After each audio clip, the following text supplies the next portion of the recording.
အားလုံးပဲမင်္ဂလာပါဒီတွဲဖို့လိုက်ဖို့ဖို 50H လေးကကျွန်တော်650 watt hour အပြည့်သုံးလို့ရတယ်ဆိုရင်တော်တော်လေးမိုက်တယ်ပေါ့နော်ဆိုတော့ဒီဘက်ထရီကသုံးလို့ရတယ်ဆိုတော့ဒီ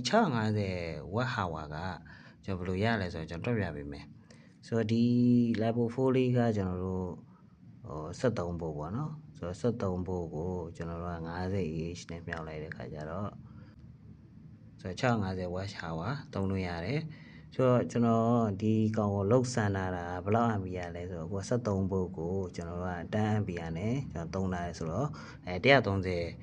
ကျွန်တော်ဝက်သုံးတယ်ပေါ့နော်1တနိုင်မှာဆိုတော့ကျွန်တော်9နိုင်ရတယ်ပေါ့နော်ဆိုတော့ကျွန်တော်9နဲ့မြောက်လိုက်တယ်ဆိုတော့650အပြည့်ကိုရတာ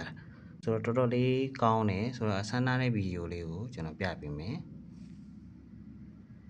ဆိုတော့ကျွန်တော်ဒီမှာအခုလက်ရှိကတော့ DA inverter နဲ့ကျွန်တော်သုံးလာတယ်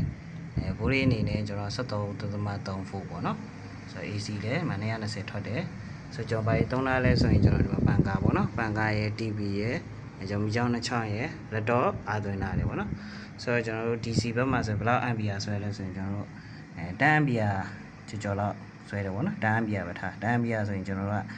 120 130 watt လောက်ပေါ့နော်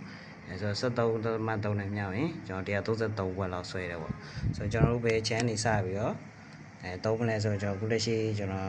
8:15ပေါ့နော်8:15ရင်သုံးမယ်ကျွန်တော်ဘယ်လောက်ထိသုံးခံလဲဆိုတာကိုကျွန်တော်စိုင်းကြည့်ကြည့်မယ်ပေါ့နော်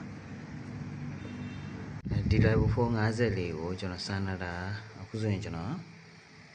17:15ပေါ့နော်အချိန်အပြည့်တော့3နာရီရှိသွားပြီပေါ့နော်3နာရီမှာကျွန်တော် battery ဘိုးလေးဘယ်လောက်ကျလဲဆိုရင်0.3 ပဲကျတယ်ပေါ့နော်73ဗို့ထိကျန်ပါသေးတယ်လက်ရှိကျွန်တော်ပန်ကာဖွင့်တယ် TV သုံးထားတယ်မိချောင်းရယ်လက်တော့ရအတွင်းထားတယ်ပေါ့နော်ဆိုတော့ဒီနေသားလေးနဲ့ကိုကျွန်တော်နောက်ရက်ထပ်ပြီးတော့စမ်းကြည့်မယ်အခုကတော့ကျွန်တော်3နိုင်ရှိသွားပြီပေါ့နော်3နိုင်စမ်းထားရဆိုတော့ဒီဘိုးလေးနဲ့ပဲ73ဘိုးလေးနဲ့ပဲ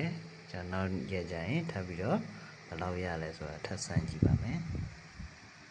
ဒီ live 4လေးပြားလေးကိုကျွန်တော်ထပ်ပြီးတော့စမ်းကြည့်မယ်ဆိုတော့ညကစမ်းထားတဲ့အတိုင်းကျွန်တော်73ဘို့ပေါ့နော်73ဘို့မှာကြံနေတယ်အဲ့တောင်ကျွန်တော်ထပ်ဆန်းမယ်အခုပဲချင်းနေစဆန်းလဲဆိုရင်ကျွန်တော်10နိုင်ပေါ့နော်10နိုင်နေစဆန်းတယ်ကျွန်တော်ဒီမှာပန်ကာရဲ့ TV ရဲ့မိချောင်းရဲ့လက်တော့အသွင်းထားတယ်ပေါ့နော်ဆိုတော့ ampere အနေနဲ့လည်း12 ampere လောက်ဒါနည်းနည်း ampere ပိုသွားပြီပေါ့နော်12 ampere လောက်ဆွဲတယ်ဆိုတော့ဘယ်လောက်ရလဲထပ်ဆန်းကြည့်ကြည့်မယ်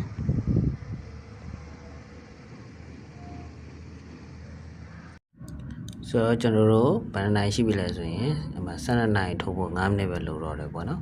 ဆိုတော့ SC